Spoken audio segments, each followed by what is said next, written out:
मैं doctor R के पुरोहित, आपका स्वागत है। आज रिग्स मॉडल पर चर्चा करें। रिग्स, फ्रेड रिग्स एक अमेरिकन विद्वान थे। लोक प्रशासन के क्षेत्र में उन्होंने बहुत अध्ययन किया, अनेक प्रकार के निष्कर्ष निकाले और उन्होंने जो अपने विचारों का प्रतिपादन किया प्रशासन के बारे में, उसे रिग्स प्रतिरूप या रिग्स मॉडल के नाम से जाना जाता है। रिग्स ने सबसे पहले परिस्थितिकी उपागम की विवेचना की। रिग्स को परिस्थितिकी उपागम का बहुत बड़ा समर्थक और विचारक माना जाता है। परिस्थितिकी उपागम क्या है कि प्रत्येक प्रशासन पर परिस्थिति का प्रभाव अवश्य ही पड़ता है। जिस देश की जैसी परिस्थितियां होंगी उसी प्रकार से प्रशासन को काम करना पड़ता है। तो प्रशासन और परिस्थिति दोनों एक दूसरे से पूरी तरह से संबंधित होते हैं। प्रशासन परिस्थिति को प्रभावित करता है और परिस्थितियां प्रशासन को प्रभावित करती हैं। दोनों के बीच जब तक समन्वय या तालमेल नहीं होगा तब तक प्रशासन काम नहीं कर सकता, क्योंकि परिस्थितियां वहां पर रहने वाले प्रत्येक व्यक्ति को प्रभावित करती हैं। तो यदि प्रशासन परिस्थिति के अनुकूल व्यवहार नहीं करता है तो जनता का सहयोग नहीं मिल पाता, परिणाम स्वरूप प्रशासन वहां पर असफल होता है। तो परिस्थिति हर प्रकार की चीजों को प्रभावित करती है। एक सीधी सी बात है, व्यक्ति जिस परिस्थिति में रहता है, जहां पर उसका जन्म होता है, वह अपना विकास करता है, समाज दुनियादारी को समझता है, ये सब चीजें परिस्थिति के अनुरूप वह करता है। तो स्वाभाविक है प्रत्येक मनुष्य को यदि परिस्थितियां प्रभावित करेंगी तो निश्चित रूप से प्रशासन भी परिस्थिति से प्रभावित हुए बिना नहीं रह सकता। ये परिस्थिति की उपागम है। मतलब यह है कि प्रशासन का अध्ययन करते समय वहां की परिस्थितियों का भी अध्ययन किया जाना चाहिए। ये परिस्थिति की उपागम है। तो विश्लेषण हेतु उसने 3 उपागम पहले बताए। पहला उपागम है परिस्थिति उपागम, जिसके बारे में अभी चर्चा हुई। दूसरा है संरचनात्मक प्रकारात्मक उपागम। इसकी चर्चा लोक प्रशासन के अध्ययन पद्धति के अंतर्गत की जा चुकी है, फिर भी संक्षिप्त में चर्चा करें। संरचना प्रकार्य। संरचना, प्रत्येक संगठन संरचना तब बनती है जब वह अपने निर्धारित काम करती है। जैसे संसद एक संगठन है, यह महाविद्यालय एक संगठन है। महाविद्यालय में एक प्राचार्य, प्रोफेसर्स, अन्य स्टाफ, विद्यार्थी, ये सब मिलकर के महाविद्यालय का निर्माण करते हैं। महाविद्यालय का मुख्य कार्य है विद्यार्थियों को विद्या देना, पढ़ाना। यदि इतना विद्यार्थी हैं, बिल्डिंग है बढ़िया, सभी प्रकार की इंफ्रास्ट्रक्चर सुविधाएं हैं, प्राचार्य हैं, शिक्षक हैं, ठीक, यह संगठन हुआ। लेकिन जब वह संगठन अपना निर्धारित काम करता है, मतलब कि विद्यार्थी जिस उद्देश्य से वहां पर प्रवेश लेते हैं, यदि उनका उद्देश्य पूरा होता है तो वह संगठन संरचना हो जाता है। लेकिन मान लीजिए किसी महाविद्यालय में पढ़ाई लिखाई नहीं होती, स्पोर्ट्स की सुविधाएं नहीं है, स्पोर्ट्स को बिल्कुल उपेक्षित कर दिया गया है, यदि वहां पर लाइब्रेरी नहीं है, ऐसी स्थिति में वह संरचना नहीं होगी। तो संरचना तब होगी जब वह अपने निर्धारित कार्यों को संपन्न करती है, तो वह संरचना हुआ। दूसरा है प्रकार्य। कार्य, अकार्य, प्रकार्य, विकार्य, 4 प्रकार से हो गए। कार्य मतलब काम, अकार्य का मतलब काम नहीं करना, विकार्य ऐसे काम करना जिससे संगठन या संरचना की बदनामी होती हो, ये भी कार्य हुआ। और प्रकार्य, प्रकार मतलब ऐसे कार्य जिससे संगठन या संरचना अपने उच्च लक्ष्य को प्राप्त कर पाता हो। तो प्रकार्य प्रत्येक संगठन के लिए आवश्यक होता है, प्रत्येक संरचना के लिए आवश्यक होता है। तो एक हो गई संरचना, दूसरा हो गया प्रकार्य। तो संरचना और प्रकार्य दोनों का अध्ययन करना। जैसे एक शिक्षक, एक प्रोफेसर 40 मिनट के लिए एक क्लास में आता है। यदि वह 40 मिनट में 30-35 मिनट तक व्याख्यान देता है, विद्यार्थियों को पढ़ाता है, अच्छी तरह से किसी सिद्धांत की या किसी विषय की विवेचना करता है, विद्यार्थियों के द्वारा पूछे गए प्रश्नों का जवाब देता है, विद्यार्थियों की जिज्ञासाओं को शांत करता है, तो यह उसका प्रकार्य हुआ। लेकिन मान लीजिए कोई शिक्षक इस 40 मिनट में आधा घंटा तक वह केवल गप मारता है और 10 मिनट इधर उधर की बातें बता करके वह क्लास छोड़ देता है, तो वह उसका विकार्य हुआ। ये संरचना और प्रकार्य हुआ। तो संरचना और प्रकार्य दोनों एक दूसरे को प्रभावित करते हैं। जैसे संरचना होगी, कार्य भी उसी प्रकार के होंगे, और जैसे कार्य होंगे, संरचना भी उसी प्रकार का होगा। तो संरचना और प्रकार्यों के आधार पर प्रशासनिक व्यवस्था का अध्ययन करना, ये दूसरा हुआ।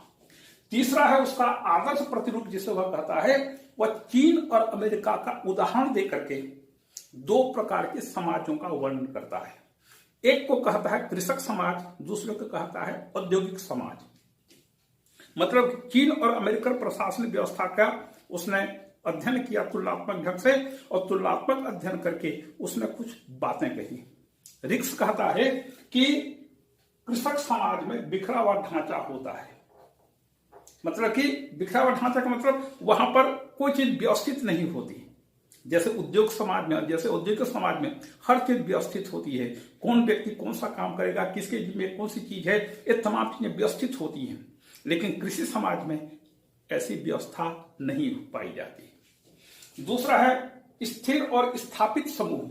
जो व्यवस्था ग्रामीणों ने, कृषक समाज ने एक व्यवस्था की स्थापना कर दी, उसी व्यवस्था के अनुसार वो चलते हैं और उसमें परिवर्तन प्रायः नहीं चाहते या नहीं करते हैं। जबकि औद्योगिक समाज में सामाजिक गतिशीलता पाई जाती है, वहां पर परिवर्तन होते हैं। जैसे जैसे आवश्यकता पड़ती जाती है, वैसे वैसे तमाम व्यवस्था में वे परिवर्तन करते जाते हैं। इस प्रकार से औद्योगिक समाज में गतिशीलता बनी रहती है। तीसरी चीज सरल व्यावसायिक स्थिरीकरण। जैसे कृषक समाज है, कृषि कार्य करता है। भारत में प्रायः बरसात में कृषि कार्य में हर किसान जुट जाता है, पूरी व्यवस्था है। उसके बाद मान लीजिए पहली फसल हो गई, प्रायः धान की या गेहूं की फसल हो गई। फसल हो जाने के बाद यदि उसके पास सिंचाई के साधन है, तब वो दूसरी फसल लेने के बारे में सोचता है, तो पूरी व्यवस्था स्थिरीकृत होती है। जबकि औद्योगिक समाज में ऐसा नहीं होता। वो औद्योगिक समाज अधिक से अधिक चीजों को उत्पादन करने में रुचि रखता है, ताकि बाजार में जैसे जैसे आवश्यकता लोगों के प्रति है, उस आवश्यकता को पूरा किया जा सके। और चौथी चीज है श्रद्धापूर्ण स्थिरीकरण। जो व्यवस्था कृषक समाज अपने लिए स्थापित करता है, उसके प्रति सब कोई सम्मान करते हैं, उसका कोई विरोध नहीं करता, उसका अनुसरण करते हैं।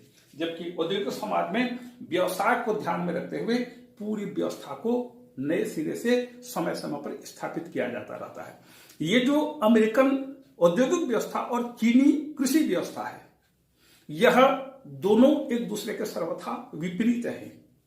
चीन में कृषि व्यवस्था पर ज्यादा जोर दिया जाता है, जबकि अमेरिका में औद्योगिक व्यवस्था को ज्यादा महत्व दिया जाता है।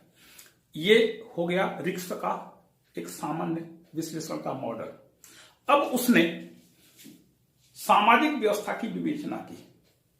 सामाजिक व्यवस्था की विवेचना के अंतर्गत उसने तीन प्रकार की व्यवस्थाओं को उसने उल्लेख किया। उसने थाईलैंड की प्रशासनिक व्यवस्था का अध्ययन करके उसके बारे में जो एक मॉडल बनाया, उसको नाम दिया उसने बहुकार्यात्मक समाज। थाईलैंड में राजतंत्री व्यवस्था है और परिणाम स्वरूप वहां की व्यवस्था क्या होगी? पुराना प्रशासनिक ढांचा। स्वाभाविक है, राष्ट्रतंत्री व्यवस्था है, ढांचा पुराना होगा ही। जैसे आप ले सकते हैं अरब देशों में कई ऐसे देश हैं, कुछ ऐसे देश हैं जैसे सऊदी अरब है, यूनाइटेड अरब अमीरात है, कुवैत है। ये इन देशों में प्रशासनिक ढांचा पुरानी है। यहां पर प्रशासन का ज्यादा विकास नहीं हुआ है। प्रशासन में अभी भी योग्यता को उपेक्षित दृष्टि से देखा जाता है। यहां पर भाई भतीजावाद है, धर्म, जाति और संप्रदाय के आधार पर प्रशासनिक व्यवस्था का संचालन होता है। स्वाभाविक है ये सब चीजें। और प्रशासन का आम जनता के प्रति अनुदार पूर्ण व्यवहार होता है। ये बहुकार्यात्मक समाज हुआ। दूसरा है समपार्श्वीय समाज। इसे आप विकासशील देशों में देख सकते हैं। ऐसे विकासशील देश जो आगे लगातार बढ़ना चाह रहे हैं। यद्यपि आंतरिक दृष्टि से अनेक प्रकार की व्यवस्थाएं हैं, लेकिन इनमें आगे बढ़ने की उत्कंठा है, आगे बढ़ना चाहते हैं।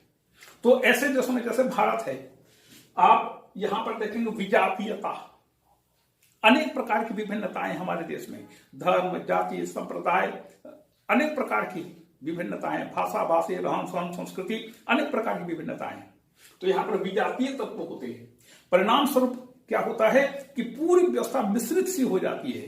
कैसे? नई पुरानी व्यवस्था, नई और पुरानी व्यवस्था हमेशा आगे पीछे चलते रहती है। जैसे पिछले व्याख्यान में हमने एक उदाहरण दिया था, 45 डिग्री टेम्परेचर में 3 पीस सूट पहन करके दूल्हा घोड़ी में सवार होकर बारात निकलता है, हाथ में एक नारियल लेकर के, हाथ में नारियल लेना, बारात निकलना, ये भारतीय व्यवस्था है। और पश्चिमी देशों का हम अनुकरण करते हुए 3 पीस सूट पहनते हैं, पगड़ी बांधते हैं।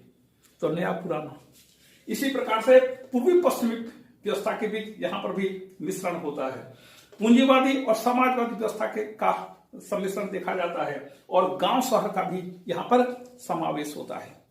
आजकल गांव में भी बफे सिस्टम से भोजन करने की व्यवस्था शुरू होने लगी है। गांव शहर, ये इस प्रकार से अनेक प्रकार के विजातीय तत्व मिलकर के पूरा गड्ढ-मड्ढ कर देते हैं।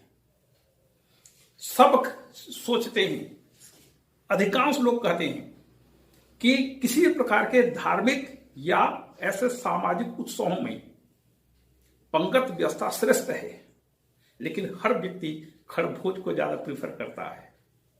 अब बोलते अलग है, करते अलग है। सिद्धांत और व्यवहार में अंतर, ये सिद्धांत और व्यवहार में अंतर है। करते कुछ, कहते कुछ। फिर नियम पालन और उल्लंघन, ये प्रशासन यहां पर नियम का पालन करने के बारे में बड़ा माहिर होता है, लेकिन अपने स्वार्थ के लिए वह नियमों का उल्लंघन करने से भी नहीं चूकता। तो नियम पालन दूसरों के लिए होता है, नियमों का उल्लंघन स्वयं अपने स्वार्थ को पूरा करने के लिए। फिर पारदर्शिता का अभाव, किसी भी कार्यालय में जाकर के आप कोई चीज मांगिए, दीजिए, नहीं दूंगा बोलेगा वो तो 2005 में सूचना का अधिकार अधिनियम लागू हो गया, जिसके चलते प्रत्येक प्रशासनिक अधिकारी आपको जानकारी देने के लिए बाध्य है। लेकिन इसके पहले की स्थिति पारदर्शिता का सर्वथा अभाव था। मतलब देयर इज समथिंग रॉन्ग, कुछ गड़बड़ जरूर है, इसलिए वह अपनी चीजों का आपको नहीं बताता है। भ्रष्टाचार, इसके बारे में कहने की बात ही नहीं है। और अपने ढंग से कानून की व्याख्या करना, अपने स्वार्थों को पूरा करने के लिए प्रशासनिक अधिकारी कानून और नियमों की अपने ढंग से व्याख्या करते हैं। ये सब चीजें विकासशील देशों में देखी जा सकती है। इसके अलावा तीसरा है प्रतिच्छादन, मतलब दोहरा टकराव। विभिन्न संगठनों के बीच, विभिन्न व्यवस्थाओं के बीच टकराव होते रहता है, कार्यों का दोहराव होता है। परिणाम कैसे मिलेगा? और परिवार, धर्म और जाति के आधार पर शासन स्थापित होता है और प्रशासन भी उसी के अनुरूप काम करता है। तो ऐसे देशों में जहां पर के धर्म, जाति, संप्रदाय के आधार पर काम होते हैं, शासन किया जाता है और वहां पर प्रशासन भी उसी प्रकार का होता है। ये चीज आप पाकिस्तान जैसे देशों में देख सकते हैं। तो ये 3 प्रकार के मॉडल उसने प्रस्तुत किए। अब आता है वह साला मॉडल पर। रिक्स का साला मॉडल बहुत प्रसिद्ध है। देखें साला क्या है। साला स्पेनिश भाषा का शब्द है और साला का मतलब होता है अधिकारी तंत्र, नौकरशाह, जिसे हम सिविल सर्वेंट कहते हैं, सिविल सेवक कहते हैं। लैटिन अमेरिका के अधिकांश देशों में सरकारी कार्यालयों को साला कहते हैं।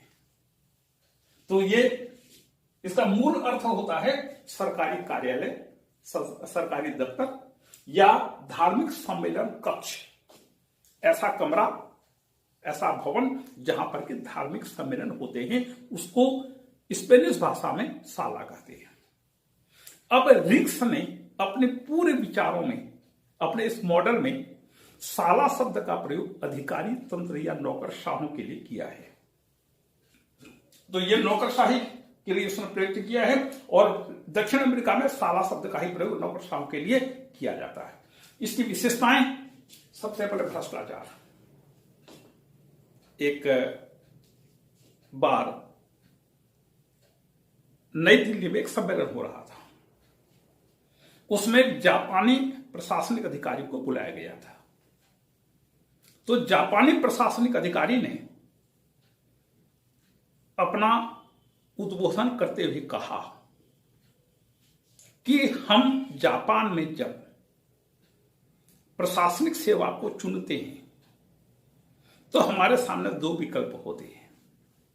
पहला विकल्प कानून और संविधान के प्रति निष्ठा रखते हुए देश की सेवा करना, ईमानदारी से अपने कार्यों को अंजाम देना, सब लोगों के प्रति समान दृष्टिकोण रखना और निस्वार्थ भाव से देश की सेवा करना। यह पहला विकल्प। दूसरा एक और विकल्प होता है कि अपने स्वार्थ के लिए कर्तव्यों को तिलांजलि दे देना, खूब भ्रष्टाचार करना, जितना हो सके पैसा कमाना।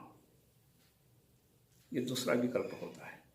हम जापानी प्रायः पहले विकल्प को चुनते हैं और देश की सेवा करते हैं।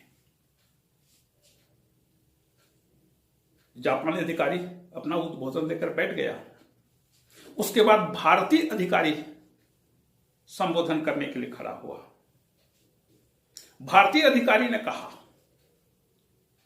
कि हमारे पास भी, हम जब प्रशासनिक सेवा में आते हैं तो हमारे पास भी 2 विकल्प होते हैं, एक ईमानदारी का, दूसरा भ्रष्टाचार का।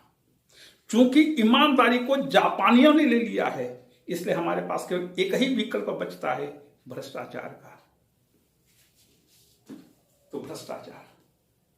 दूसरा है निष्ठा कानून के प्रति नहीं होती, संविधान के प्रति निष्ठा नहीं देखी जाती, अपितु अपने आका, अपने बड़े साहब को खुश करने के लिए नियम और कानून का उल्लंघन खुल करके किया जाता है। ये उच्च अधिकारी भी हो सकते हैं और राजनीतिक नेता भी हो सकते हैं, मंत्री भी हो सकते हैं।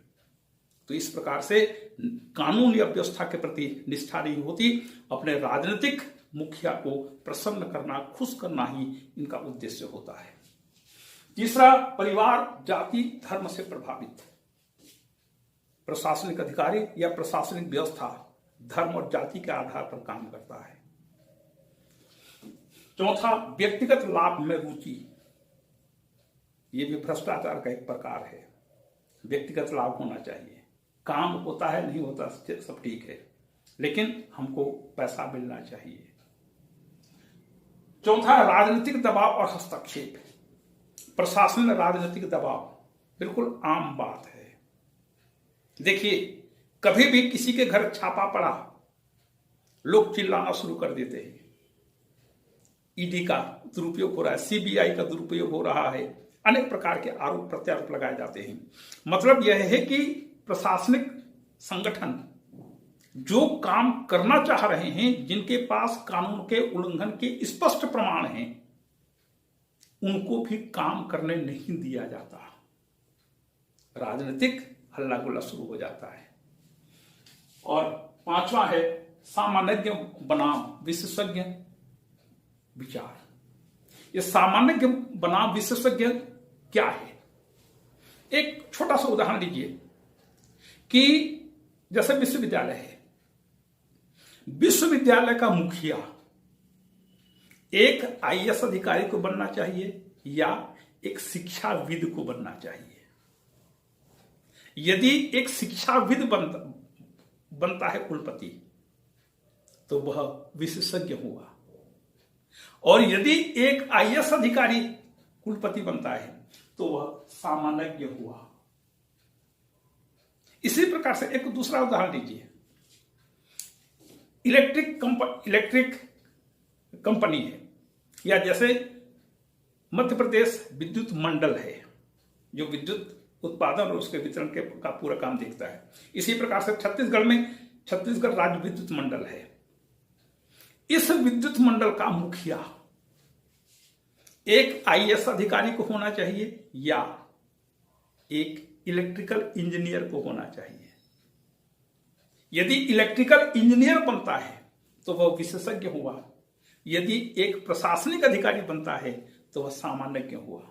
प्रश्न यह है, किसी संगठन का मुखिया सामान्यज्ञ को बनना चाहिए या एक विशेषज्ञ को बनना चाहिए? ये विवाद अनेक स्थानों पर चलते रहता है, भारत में भी चलता है कई बार। तो इस प्रकार के विवाद साला मॉडल के अंतर्गत चलते रहते हैं। मतलब यह है कि ये जो विशेषताएं बताई उसने साला मॉडल की, या उसने जो इस प्रकार से विचार रखे, ये प्रशासनिक व्यवस्था को अध्ययन करने का एक उपागम है कि प्रशासनिक व्यवस्था का इस प्रकार से अध्ययन किया जाए जिससे सब चीजें स्पष्ट हों। जिस उद्देश्य से एक प्रशासन की स्थापना की जाती है, देखें वह प्रशासन अपने उद्देश्य को किस सीमा तक प्राप्त कर पा रहा है। यदि प्राप्त कर रहा है तो उसको और उन्नत कैसे बनाया जा सकता है।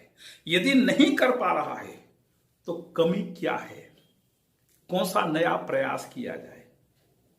क्योंकि प्रशासन कोई भी विषय का अध्ययन समुचित सांगोपांग रूप से होना चाहिए, विश्लेषणात्मक तरीके से होना चाहिए, विवेचना की दृष्टि से नहीं, विश्लेषणात्मक के तरीके से होना चाहिए। और विश्लेषण ऐसा होना चाहिए कि पूरी चीजें स्पष्ट हो जाए, क्योंकि प्रशासन का संबंध जनता से होता है।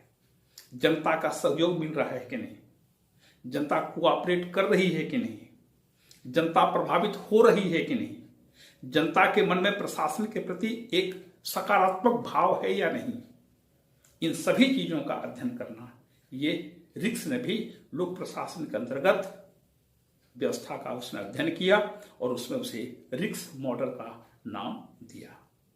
इसी के साथ ये चैप्टर समाप्त हुआ। आपको धन्यवाद।